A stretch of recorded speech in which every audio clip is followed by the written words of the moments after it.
Olá, amigos do canal. Sejam bem-vindos. E por favor, ajude nosso canal a crescer. Curte, compartilhe e inscreva-se. Meu nome é Aline. Sou filha única e minha vida tem sido muito complicada. Meus pais, desde muito pequena, me incutiram um profundo apego à religião. Fiz meus estudos de ensino fundamental e médio em uma escola católica, onde reforçaram as crenças dos meus pais. A bruxaria e tudo o que estava relacionado ao paranormal eram considerados tabus e contrários aos valores do catolicismo. Em casa, me repetiam constantemente que eu deveria ser boa e me manter afastada de qualquer prática de adivinhação ou coisas do tipo. No entanto, desde muito jovem, comecei a sentir, perceber e até ver entidades sombrias que me vigiavam o tempo todo. Lembro que, no começo, pensei que eram simples pesadelos ou fruto da minha imaginação infantil, mas com o tempo essas aparições se tornaram mais claras e constantes. Via sombras se movendo nos cantos do meu quarto, sentia como se uma presença pesada estivesse perto de mim e até ouvia sussurros em idiomas que não entendia. Meu coração acelerava e o medo me paralisava sempre que isso acontecia. Quando me atrevia a contar à minha mãe o que estava acontecendo, sua reação não era de apoio nem de consolo. Ela ficava profundamente irritada, como se falar sobre essas coisas fosse em si um pecado. Ela me dizia que eram ideias bobas e que eu não deveria prestar atenção a coisas do além. Então, ela me trancava no meu quarto com um rosário e me ordenava a rezar até que essas ideias desaparecessem. Mas, em vez de se dissiparem, quanto mais eu rezava ou me agarrava ao rosário, as sombras pareciam ganhar força e os sussurros se tornavam mais intensos.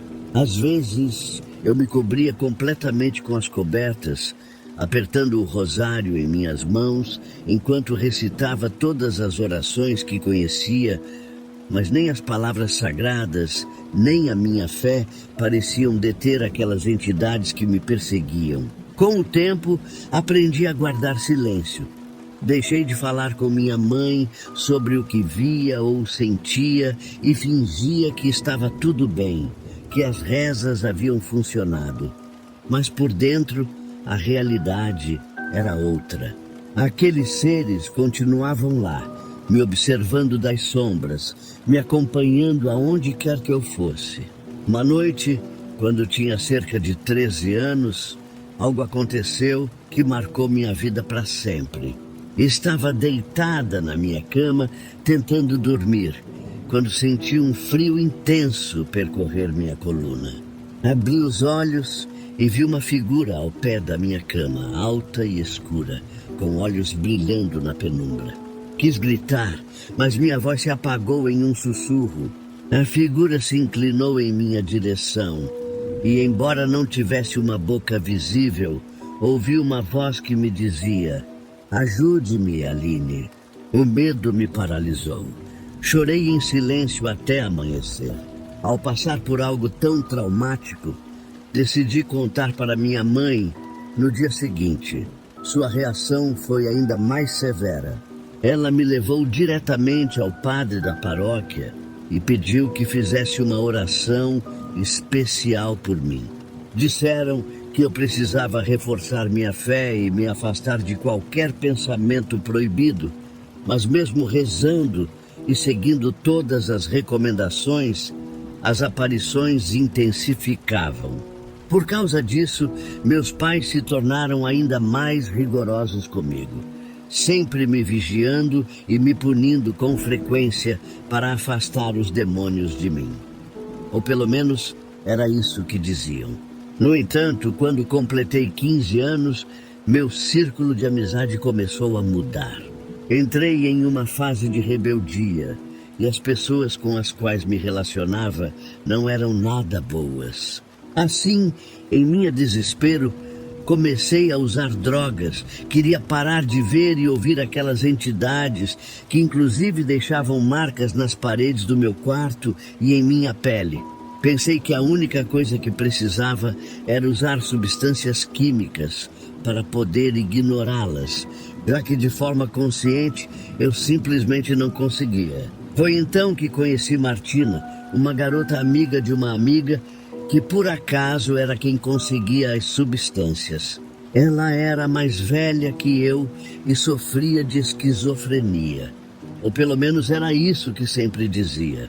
Mas para ser uma pessoa com problemas mentais, ela sabia entender perfeitamente o que eu estava passando. Lembro que uma noite cheguei em casa em um estado deplorável. Meus pais não suportaram isso e me expulsaram de casa. Apenas me permitiram levar algumas coisas. Então peguei o que pude e fui embora. Fui procurar Martina no parque, onde costumávamos nos encontrar para passar o tempo. Ela me disse que morava em uma casa abandonada e que, se quisesse, poderia ir viver lá com ela. Não hesitei e aceitei sua proposta. A casa era velha, com paredes descascadas e janelas quebradas. Parecia saída de um filme de terror, mas eu não tinha opção. Pelo menos lá não haveria ninguém para me julgar ou tentar me exorcizar. Martina parecia confortável naquele lugar, como se fizesse parte dele. No entanto, desde a primeira noite, algo não me deixou tranquila. Senti que a casa respirava, que algo me observava das sombras. As entidades que sempre me assediavam agora pareciam estar mais presentes, como se aquele lugar as tivesse atraído ou intensificado. Martina me perguntou se eu estava bem. Eu disse que sim, mas que sentia que havia algo sombrio naquela casa. Ela me olhou com uma mistura de curiosidade, preocupação e compaixão. Me disse que efetivamente ali aconteciam coisas estranhas, mas que, a longo prazo, eu acabaria me acostumando. Naquela noite, ela me falou de coisas que nunca havia ouvido. Me mostrou seu antigo diário, onde anotava as coisas que via ou ouvia devido à sua situação mental. Ao observá-lo atentamente, senti pela primeira vez que talvez não estivesse sozinha nessa luta. Pensei que era provável que eu também tivesse algum problema na cabeça. À medida que os dias passavam, as entidades se manifestavam com mais força. Golpes nas paredes, sussurros na madrugada e sombras que se moviam pela casa se tornaram algo cotidiano. Eu queria fugir, mas não tinha para onde ir. E Martina, em seu estranho mundo, parecia tranquila, como se tudo aquilo fosse normal. Certa noite me disse do nada que desde que eu havia chegado, as coisas assustadoras se intensificaram. Nesse momento, senti um frio percorrer meu corpo. Era como se a casa inteira tivesse ficado em silêncio, esperando minha reação. Não soube o que dizer, mas algo dentro de mim sabia que Martina estava certa. Passaram-se os meses e, infelizmente, cada vez me afundava mais naquele mundo de vícios, rodeando-me de pessoas que não eram boa influência. Minha situação chegou a um ponto crítico. Eu me envolvia com diferentes parceiros, buscando conseguir dinheiro para continuar consumindo substâncias que me ajudassem a ignorar aquelas entidades sombrias que nunca cessavam de me perseguir. Foi em meio a esse caos que conheci Jonildo, um homem misterioso e enigmático, que tinha conhecimentos profundos sobre esoterismo e demonologia. Ele era satânico, mas não desses que usam sua religião como uma desculpa para assustar. Ele levava sua prática com uma seriedade inquietante. Jonildo era 7 anos mais velho que eu. e essa diferença de idade lhe dava uma experiência e conhecimento que eu não tinha. Com o tempo, ele começou a me induzir mais e mais em sua religião, alimentando minha curiosidade e me empurrando para um mundo de escuridão. Jonildo via em mim algo especial. Segundo ele, eu tinha um dom, uma sensibilidade que poderia canalizar para contatar forças demoníacas. No começo, duvidei de suas palavras, mas as manifestações ao meu redor aumentaram e Jonildo parecia ser o único capaz de explicá-las. Ele me ensinou rituais, símbolos e orações específicas que, segundo ele, me ajudariam a controlar aquilo que me atormentava. Lembro de uma noite em que participei de um ritual, onde várias pessoas tivemos relações íntimas em honra a uma deidade. Eu não lembro muito porque estava alucinando. No entanto, tenho uma vaga lembrança daquela noite. Segundo Jonildo, era para poder cumprir um desejo importante. Minha autoestima estava pelas alturas, mas o dia em que toquei fundo foi várias semanas depois. Estava em meu quarto, sem conseguir dormir, quando senti uma presença estranha. A escuridão não era a mesma. Era mais densa, como se o próprio quarto me estivesse oprimindo. Senti um peso sobre meu peito, como uma desesperança e vontade de chorar. No dia seguinte, liguei para Martina, com quem ainda tinha uma boa amizade. Disse a ela que sentia que algo estava errado comigo. Ela, ao ouvir eu relatar minha situação, insistiu para que fôssemos comprar um teste de gravidez. Ao realizá-lo e ver que tinha dado positivo, senti como se meu coração tivesse parado por um instante. Não queria acreditar, mas a verdade era inegável. Eu estava grávida. Ela tentou me confortar. No entanto, ambas sabíamos que minha situação era complicada e delicada. Não sabia o que fazer, não sabia exatamente quem era o pai. Além disso, ao fazer as contas, era muito possível que tivesse sido concebido na noite daquele ritual demoníaco. O medo continuava a assombrar cada canto do meu ser, e meu corpo, agora transformado pela gravidez, não me deixava esquecer a escuridão que havia abraçado. Meu ventre crescia, mas a cada mudança em meu corpo, sentia que algo se tornava ainda mais estranho, como se não só o bebê estivesse crescendo, mas também a escuridão que o acompanhava. As visões se intensificaram e as noites se tornaram intermináveis, cheias de presenças estranhas que me espreitavam das sombras. Jonildo tornou-se um espectro perdido em seu próprio mundo de vícios e substâncias, enquanto eu, aprisionada em minha própria desesperação, não encontrava saída. Mas uma noite, algo mudou minha vida de repente. Quando adormeci, algo diferente aconteceu. Esse sonho não era como os outros. Em vez das sombras que me perseguiam ou os pesadelos aterradores, dessa vez eu me encontrava em um campo imenso de ervas verdes que dançavam com a brisa. Ao longe, pude ver um homem de costas, erguido, com uma presença tão serena que parecia que todo lugar se acalmava ao seu redor.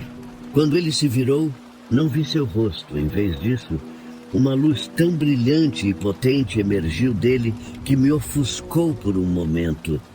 Mas em vez de causar medo, aquela luz me envolveu com uma paz indescritível. Meu coração, que estava tão cheio de terror, começou a bater com uma calma profunda, como se toda a escuridão que me havia consumido se dissolvesse naquele resplendor. Naquele instante, soube quem ele era sem a necessidade de palavras. De alguma forma, senti que estava de joelhos diante de sua presença. Sem pensar, sem que meus lábios pudessem articular palavra, minha alma o fazia. Pedi perdão. Disse que não queria mais continuar vivendo assim, na escuridão. Roguei para que me salvasse e que nunca mais me deixasse. Foi então que algo em meu peito, em meu coração, se quebrou. Foi como se todo o peso das minhas decisões, todas as sombras, todas as coisas obscuras que me haviam acompanhado durante tanto tempo, começassem a se desvanecer. Abri os olhos e a realidade me golpeou com força. Eu me encontrava em meu quarto. Jonildo estava ali, recostado ao lado da cama, completamente perdido em seu próprio caos. Seu corpo estava inerte, afogado no alcoolismo e em outras substâncias. Já não sentia medo dele, já não sentia aquele vínculo estranho que me atava. Era como se a visão que havia tido me tivesse dado a clareza que tanto precisava. Levantei-me com lágrimas ainda caindo pelo meu rosto, mas com uma determinação que não havia sentido antes. Sabia que não podia continuar daquela maneira. Sabia que não podia permitir que minha vida se desmoronasse mais. Saí daquela casa destruída como minha alma, unicamente com a roupa que tinha vestida, e fui para a casa dos meus pais. Queria pedir perdão e a ajuda deles. Tinha medo do que eles iriam dizer, mas tinha mais medo de trazer ao mundo um ser indefeso para sofrer por minha culpa. Quando cheguei em frente à porta da casa deles, senti que o ar estava denso. Não sabia o que esperar. Se um afago ou rejeição, se um abraço ou um sermão. Mas quando meu pai abriu a porta, seus olhos se encheram de surpresa. Eu estava suja, desarrumada. Meu corpo parecia exausto pelo sofrimento que havia vivido. Não conseguia ver meu reflexo, mas sabia que me via diferente, como alguém quebrado completamente. E sem dizer uma única palavra, ele me abraçou. Naquele abraço senti uma mistura de amor, surpresa e dor. Mas o mais importante foi que senti que não estava sozinha. Como se tudo o que havia feito, todo o sofrimento que havia causado, não importasse naquele momento. Ele me sustentou de uma forma que eu nunca imaginei que voltaria a ser abraçada. Imediatamente chamou minha mãe. Quando ela apareceu, também me olhou com os olhos cheios de emoção.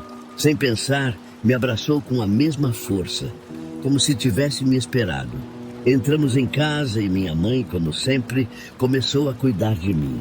Pediu que eu tomasse banho enquanto preparava a comida. Disse que tudo estava como eu havia deixado, que meu quarto estava pronto para mim. As palavras da minha mãe, tão simples e cheias de amor, me fizeram sentir que finalmente podia respirar. Depois de tomar banho e me arrumar o melhor que pude, desci para o comedor. A mesa estava posta com tudo que eu gostava, como se eu nunca tivesse ido embora. Meus pais se sentaram comigo e aquela comida, embora simples, se tornou o banquete mais importante da minha vida. Eles choravam de felicidade ao ver que eu estava ali, viva, na casa deles, em seus braços. Mas eu, enquanto os olhava, não conseguia parar de chorar. Chorava por tudo que havia perdido, por tudo que havia feito, por tudo que havia vivido. Chorava pelo medo que ainda sentia e pelo ser indefeso que carregava dentro de mim. Foi nesse momento, entre sussurros e abraços, que lhes contei tudo. Falei sobre minha gravidez, sobre os problemas emocionais que havia carregado por anos, sobre os vícios e as decisões que me haviam levado a esse ponto. Não pude evitar ver em seus rostos a tristeza, mas também uma expressão de compreensão. Não me julgaram, em vez disso, me disseram que iriam me ajudar, que me amavam, que eu não estava sozinha. Essas palavras simples e poderosas penetraram fundo em meu coração. A partir daquele momento, algo dentro de mim começou a mudar. Embora não tivesse todas as respostas de como enfrentaria o que estava por vir, sentia-me amparada. Meus pais, com seu amor, me davam uma segunda oportunidade. E embora o caminho fosse longo, sabia que não o percorrei sozinha. A abstinência estava me destroçando. tanto física quanto emocionalmente. Não havia nada que eu pudesse fazer para acalmar o tremor constante em meu corpo, a sudorese fria que me invadia e as dores que me faziam gritar na escuridão da noite. Meus pais me levaram ao médico para fazer os exames necessários. Os resultados foram duros.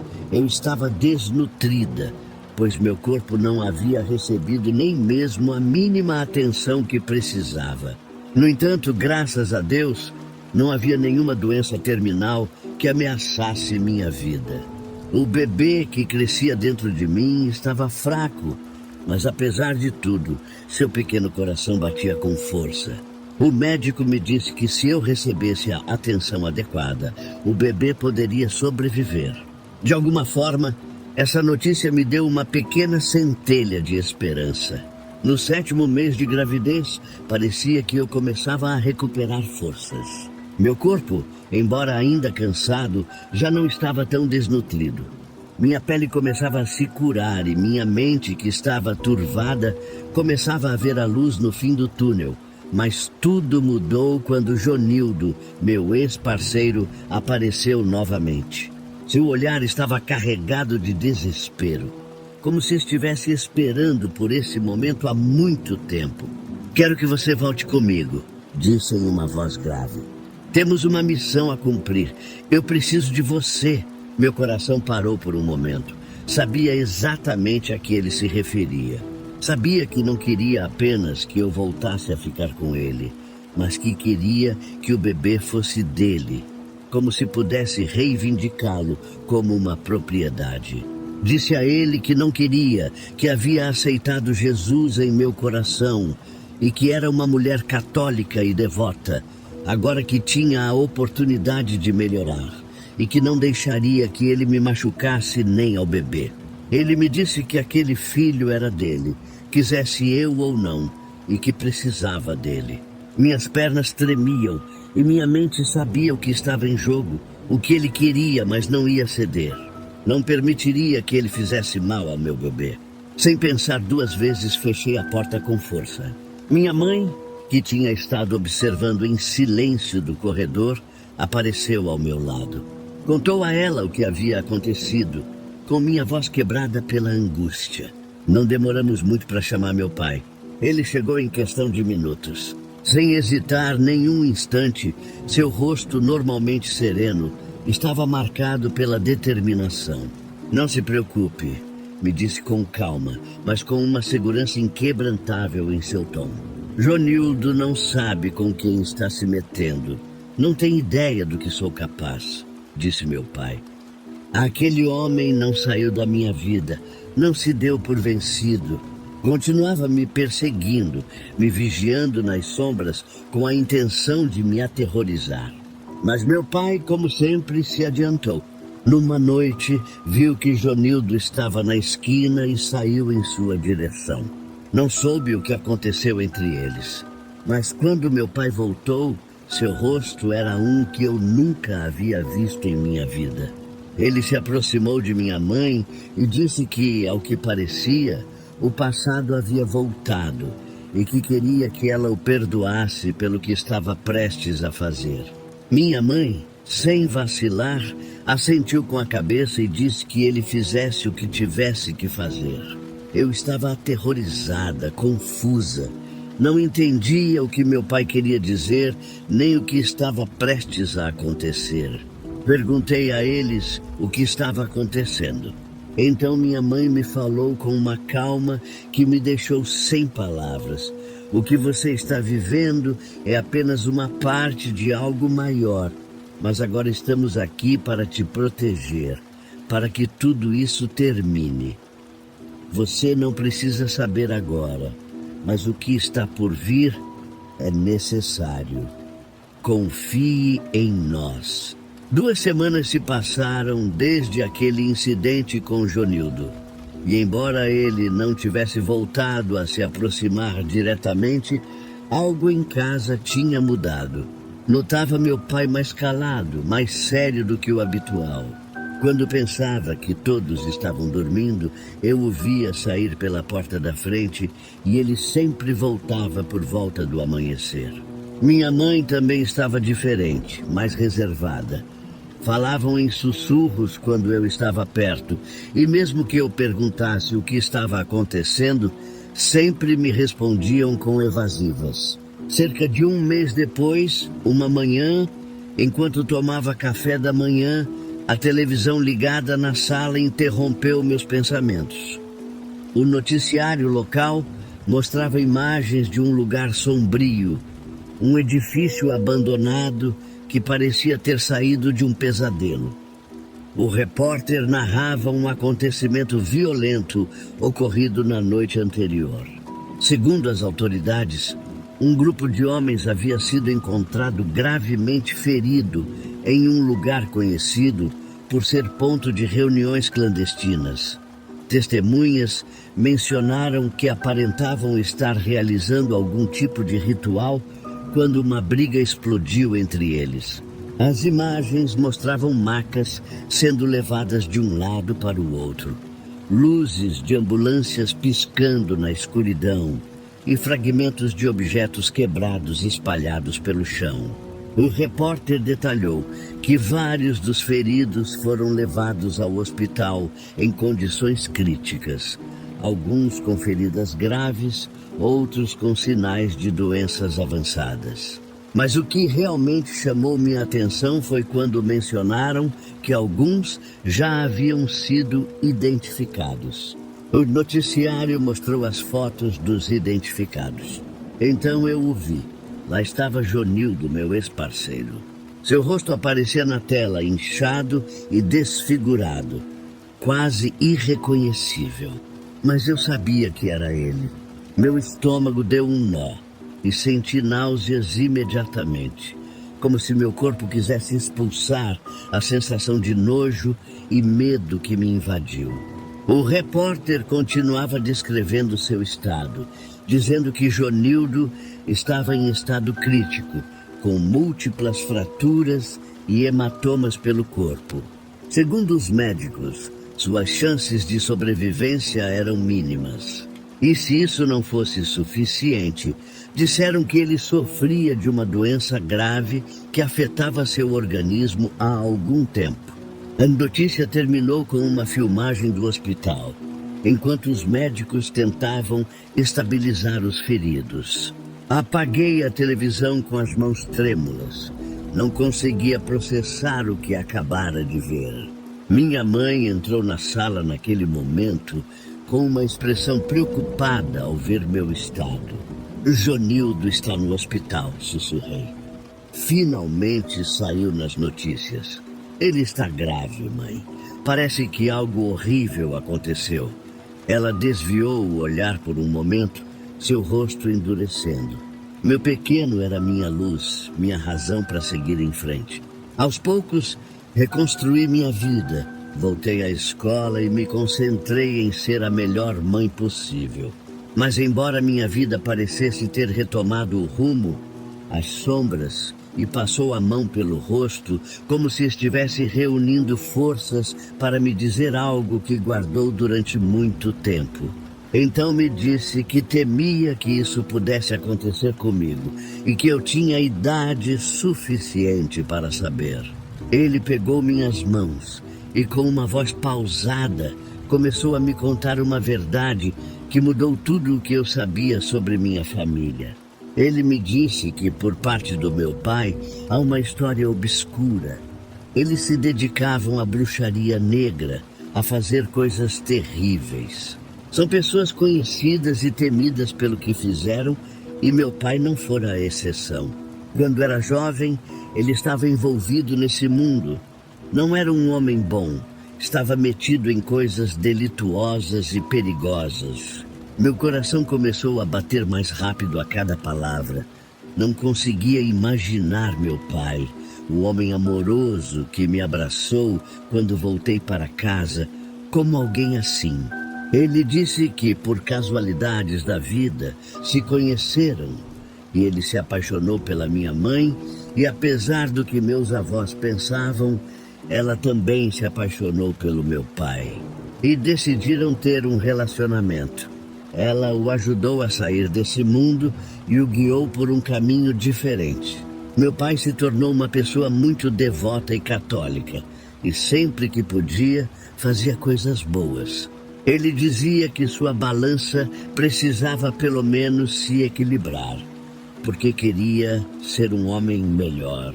Minha mãe continuou dizendo que, quando Jonildo me atacou e as coisas fugiram do controle, meu pai não teve outra opção e chamou sua família para me proteger. Eles fizeram o que tinham que fazer. Então, perguntei à minha mãe por que ela me tratava mal quando eu contava que via coisas, espíritos ou seres. Por que ela me trancava para rezar como se eu tivesse pecado? Ela me disse que não sabia o que mais fazer, que só queria me ajudar e rezar. Era a única coisa que lhe restava. Me disse que tinha falhado antes, mas que agora era diferente, que não ia me deixar sozinha novamente e que acreditava que o que eu via era real. Era uma herança que desejava que eu não recebesse. No entanto, eu a tenho e deveria saber como lidar com isso. Naquela noite, enquanto embalava meu filho nos braços, senti uma estranha mistura de paz e temor. Sabia que minha mãe estava disposta a me apoiar, mas também entendi que minha vida estava profundamente entrelaçada com algo maior e mais obscuro. Passaram-se os anos e a vida tomou um rumo mais tranquilo. Meu relacionamento com meus pais se fortaleceu e nosso lar se tornou um refúgio cheio de amor e compreensão. Meu pai continuou sendo amoroso e protetor, deixando para trás o passado obscuro que uma vez o perseguiu. Minha mãe, como sempre, permaneceu ao meu lado, sendo minha confidente e meu maior apoio. Por minha parte, aceitei o dom que me coube carregar. Aprendi a viver com a capacidade de ver seres do além e entender suas necessidades. Não voltei a me envolver com magia, nem com esoterismo, mas decidi que, se aquelas almas sofredoras viessem a mim, as ajudaria dentro das minhas possibilidades. Rezava por elas, guiando-as à paz, mas sempre com uma regra clara. Nunca colocaria em perigo meus entes queridos. Hoje meu filho tem 23 anos, é engenheiro industrial, um homem nobre, trabalhador e cheio de princípios. Felizmente, ele não herdou o legado obscuro da família do meu pai. É meu orgulho, meu maior logro e a razão pela qual nunca desisti. Minha vida tem sido complicada, mas também foi um caminho cheio de lições e redenções. Aprendi a valorizar o amor da minha família e a importância de nos protegermos mutuamente. Agora, se algo posso te dizer depois de tudo que vivi é isto: ame sua família e lembre-se sempre, a fé é a arma mais poderosa para enfrentar qualquer obstáculo.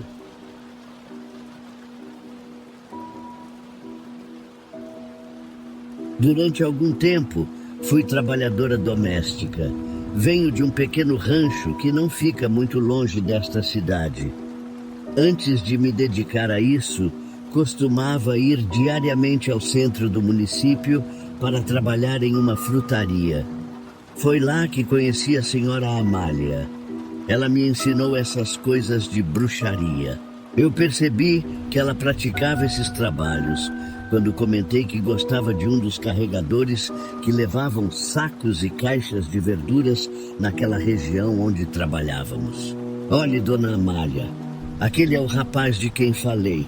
Não é bonito? Que gosto seu, minha filha. Onde é que você acha ele bonito? Bom, se você gosta, né? O problema é que ele nem nota você, minha filha. Olha ali, como se você nem existisse. Pois é, sofro porque quero, né? Ah, se fosse eu na sua idade, já teria feito um amarre com água de calcinha. A senhora acredita nessas coisas, dona Amália? Claro que acredito, filha. Se você soubesse como isso me serviu ao longo da vida, por isso continuo sozinha, sem compromisso. Assim, quando alguém me interessa, faço logo meu trabalhinho. A senhora, dona Amália, tão séria que parece. Claro que sou séria, mas gostar de me dar uns caprichos, isso já é outra história. A partir daquele dia, ela começou a me ensinar algumas coisas que sabia. Durante todo o tempo que trabalhamos juntas naquele lugar, a senhora Amália nunca perdia a oportunidade de me mostrar como conseguir estar com o homem que quisesse ou até obter coisas específicas deles.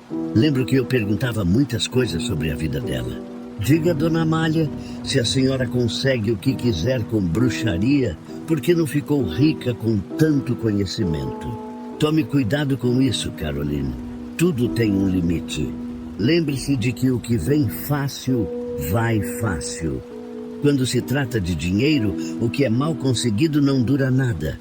Por isso recomendo que, quando quiser algo, vá com calma e não seja tão ambiciosa. Na bruxaria, quanto mais você ganha, mais você perde. E para ser sincera, sim, eu fiz o amarre com água de calcinha para o Fernando, aquele rapaz que me deixava louca. Já sabia que ele aparecia lá onde eu trabalhava a cada 3 dias. Numa tarde, quando chegou todo suado, eu já tinha preparado um bom garrafão com água de limão. Antes de ele chegar, tirei a roupa íntima, dei umas 3 ou 4 mergulhadas na água e depois torci bem dentro do garrafão. Nossa, Fernando, como você está suado. Acabei de preparar uma água de limão. Tome este garrafão para se hidratar. Ele bebeu tudo de um gole só. Até os olhos lacrimejavam de tão refrescante que estava. Não passou uma semana e ele já estava atrás de mim, todo meloso, querendo realizar todos os meus desejos. Entre nós, aquele rapaz na cama tinha mais energia do que quando carregava sacos na rua. Minha relação com Fernando durou pouco. Depois, terminamos e seguimos caminhos diferentes.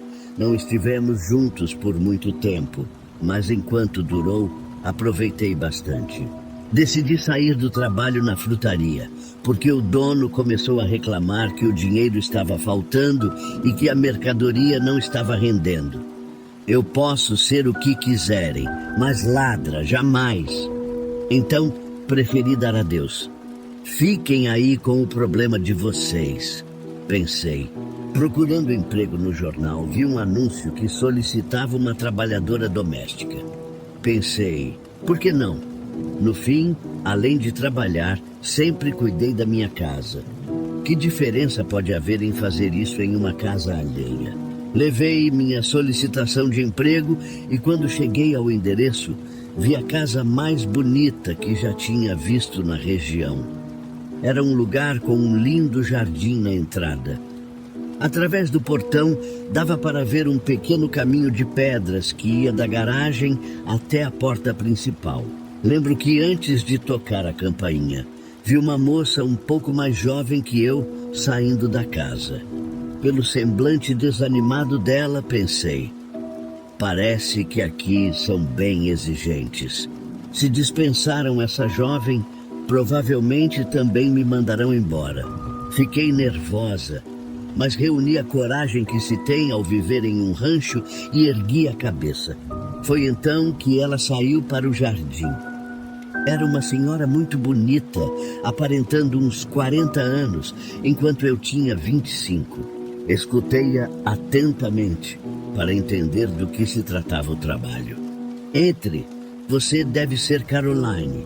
Como pode ver, esta casa é um pouco grande. O salário é o do anúncio e por questão de segurança não mencionamos, mas você tem a possibilidade de ficar aqui de segunda a sexta. Assim, não precisa viajar todos os dias. Temos um quarto de serviço e as refeições estão incluídas. Se o salário já era atraente, com os benefícios que ela oferecia, fiquei convencida. Sobretudo quando mencionou que poderia morar ali durante a semana. Na hora pensei que, se conseguisse o emprego, praticamente viveria naquela casa tão bonita. Faltava apenas ela me dizer exatamente as tarefas que deveria realizar. E então, Caroline, qual experiência você tem? Bom, senhora, para ser sincera, a única experiência que tenho é ser a única mulher da família e crescer em um rancho ao lado dos meus 5 irmãos, cercada por costumes totalmente machistas. Quem você acha que teve de cuidar de todos os afazeres da casa durante todos esses anos? Entendi, Caroline. Olha, quanto às tarefas, não se preocupe. Aos poucos vou te dizendo o que precisa ser feito. Melhor me dizer quando você pode começar a trabalhar e se quer ficar aqui durante a semana. Com isso, entendi que ela havia me contratado oficialmente. Pedi que me desse um tempo para resolver alguns assuntos pendentes no rancho antes de começar, e que na semana seguinte, a partir de segunda-feira sem falta, eu estaria lá, chegando cedo. Naquele dia, pedi ao meu pai que me levasse de caminhonete para carregar as coisas necessárias e ficar naquela casa durante toda a semana. Além disso, era uma forma de tranquilizá-lo e a minha mãe, já que para eles isso era algo novo. Eu praticamente iria mudar de casa, mesmo que fosse só de segunda a sexta. Pelo menos queriam saber onde ficava o local. Quando meu pai estacionou em frente à casa, ele me disse algo que nunca vou esquecer. Olha, minha filha, se você não gostar ou se acontecer algo, Deus me livre, né? Saia para a rua e procure uma forma de nos contatar. E se não conseguir, volte para o rancho. O que me deixa mais tranquilo é saber que desde pequena você sempre foi bem esperta. Quando toquei a campainha, novamente a senhora veio me receber. Ela parecia muito feliz em me ver. Imagino que estivesse com a incerteza se eu realmente apareceria para trabalhar. Entre, Caroline. Que bom que você já está aqui. Deixe-me mostrar seu quarto para que você possa se instalar. Não era o maior quarto da casa, mas embora pequeno, era um espaço muito digno, totalmente diferente do que eu estava acostumada na minha casa. Dava para perceber que aquelas pessoas tinham muito, mas muito dinheiro. Entre, Caroline. Sinta-se em casa. Assim que terminar de organizar suas coisas, me encontre lá na sala. Depois de alguns minutos, quando terminei de guardar minhas coisas, fui rapidamente até onde ela havia pedido. Era uma sala enorme, localizada a poucos metros da sala de jantar. Enquanto a senhora preparava algo para o café da manhã, o marido dela estava na sala lendo um jornal. Foi ali que descobri que eles tinham um filho, que na época devia ter uns 8 anos. Entre, Caroline. Este é meu filho, Dudu, e este é meu marido. Olhe, amor, esta é Caroline, a moça de quem te falei. Muito prazer, Caroline. Seja bem-vinda. O senhor não era de muitas palavras e também parecia relativamente jovem, mais ou menos da idade da esposa. Caroline, fique à vontade para comer algo. Pegue o que quiser na geladeira. Quando terminar, comece lavando toda a louça da cozinha e organize os armários, por favor. Basicamente, gostaria que hoje você se concentrasse neste espaço para deixá-lo mais organizado. Era um lugar muito bonito que até dava prazer em limpar. Como dizem, se é para ser roubado, que seja por um bom cavalo. Eu já limpava diariamente a pequena cozinha da minha casa. Então, ao menos agora estava arrumando uma cozinha bem mais bonita. E além disso, iriam me pagar por isso. No dia seguinte, a senhora pediu que eu me concentrasse em lavar toda a roupa. Pelo que vi, fazia muito tempo que não lavavam nada. Acho que, por preguiça, nem sequer se deram ao trabalho de levar à lavanderia. Eu até entendo quando as pessoas não têm tempo para lavar roupas, mas essas pessoas, além de terem tempo, tinham dinheiro. Não entendia porque, ao menos, não haviam levado tudo a uma lavanderia ou tinturaria. Mas enfim, eu já estava ali e agora fazia parte do meu trabalho. Além disso, eu nunca me recuso. Trabalho é trabalho.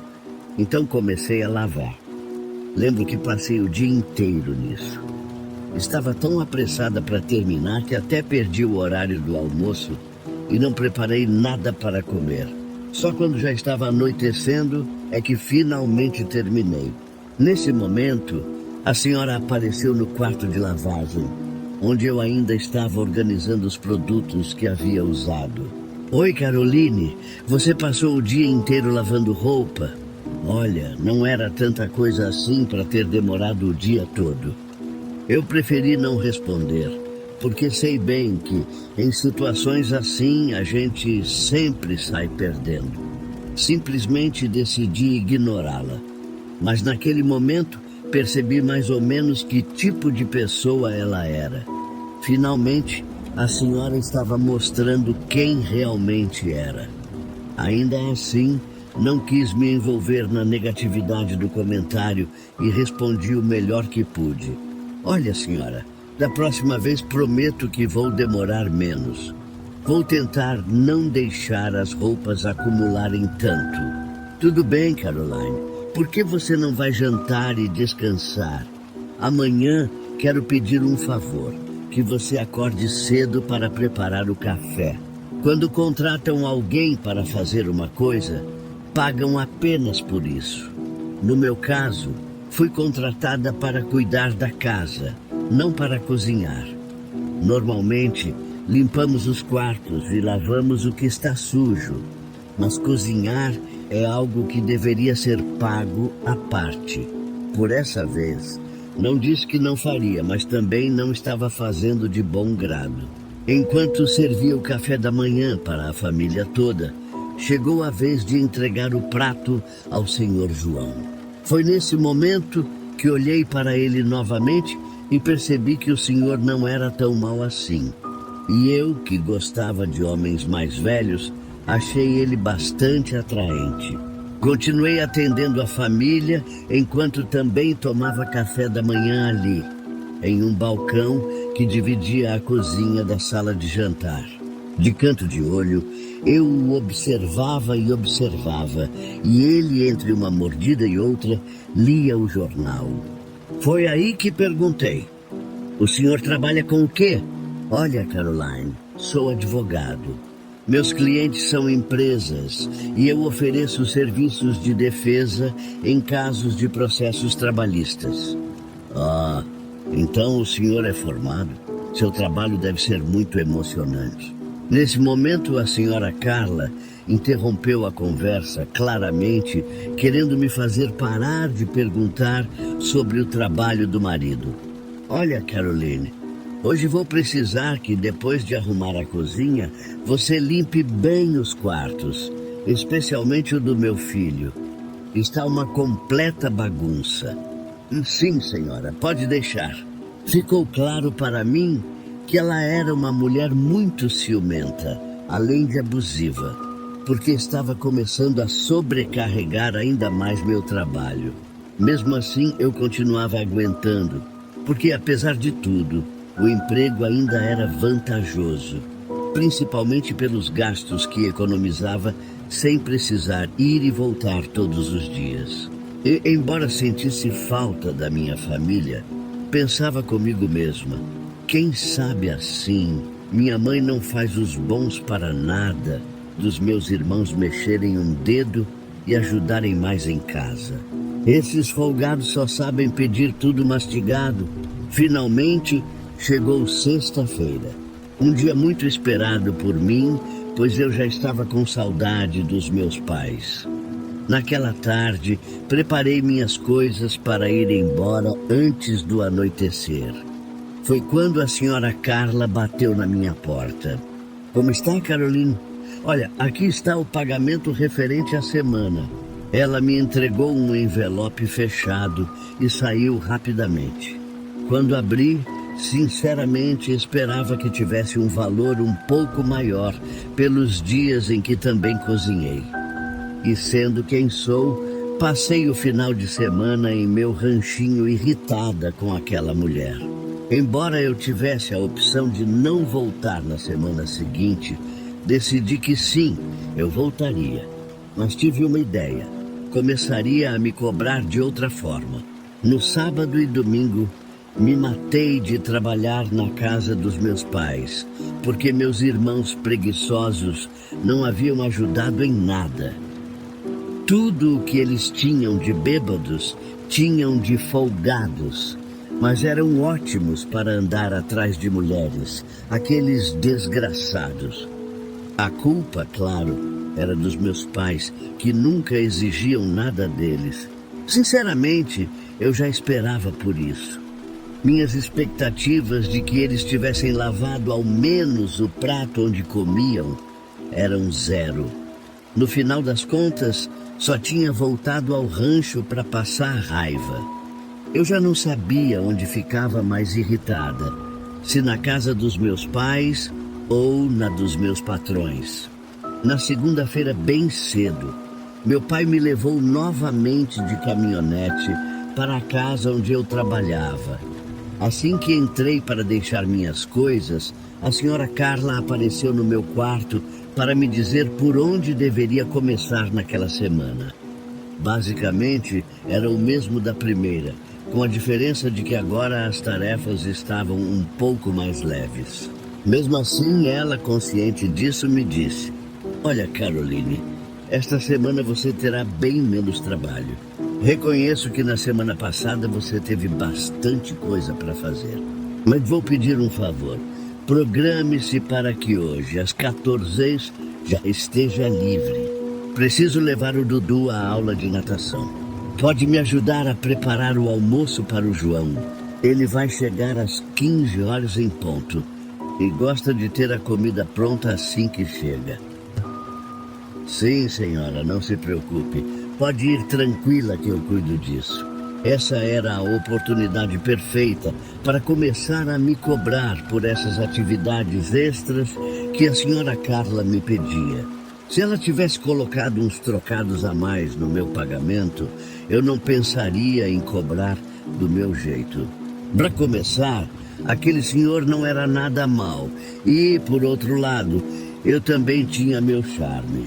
O fato de eu não sair por aí mostrando o corpo era outra história. Enfim, exatamente como a senhora pediu. Às 14 horas, eu já estava preparando uma sopa de legumes para o senhor. Como minha especialidade era água fresca de pepino, faltando uns 10 minutos para às 15 horas, horário em que ele chegava, já estava tudo pronto. Só esperando para servir o prato assim que ele chegasse. Tirei a jarra de vidro do refrigerador, cheia com a água que havia preparado, e foi aí que me veio uma ideia maluca. Tirei minha calcinha ali mesmo, e assim como aprendi, comecei a mergulhá-la na jarra e fazendo a oração. Foram 7 mergulhos, cada um com a intenção de fazer o senhor João cair aos meus pés. Quem sabe com isso ele até me desse um aumento de salário? Depois, voltei a colocar a jarra no refrigerador para que ficasse bem gelada. Nesse momento ele chegou. Assim que se sentou à mesa, servi a sopa de legumes. "Olha só como o senhor chegou suado, senhor João. Justamente acabei de preparar uma água fresca deliciosa. Aceita um copo?" Coloquei a jarra na mesa. E ela estava tão gelada que suava. Ele olhou para a jarra com olhos sedentos e se serviu do primeiro copo. Bebeu tudo de uma vez, como quem realmente estava com sede. "Que água fresca e deliciosa você preparou, Caroline. Sem dúvida, você tem um dom para essas coisas." "Ah, patrão, se o senhor soubesse todas as coisas que eu sei fazer", falei, enquanto ele parecia se derreter. Voltei aos meus afazeres, lavando os utensílios usados para preparar o almoço.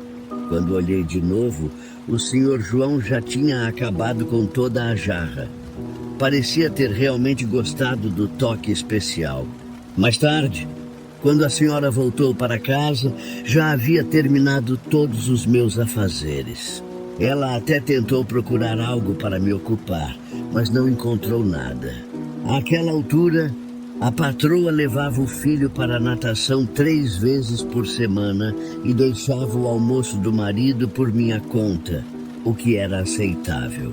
Porém, se tivesse falado claramente sobre essas responsabilidades extras desde o início, talvez eu tivesse negociado um salário maior. Em um dia desses, já tendo terminado as tarefas, resolvi tomar um banho antes de começar a cozinhar.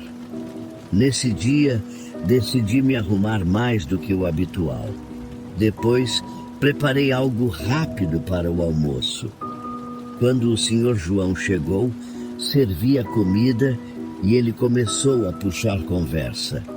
E aí, Caroline, o que você está achando do trabalho? Já que o senhor perguntou, o trabalho em si é muito bom.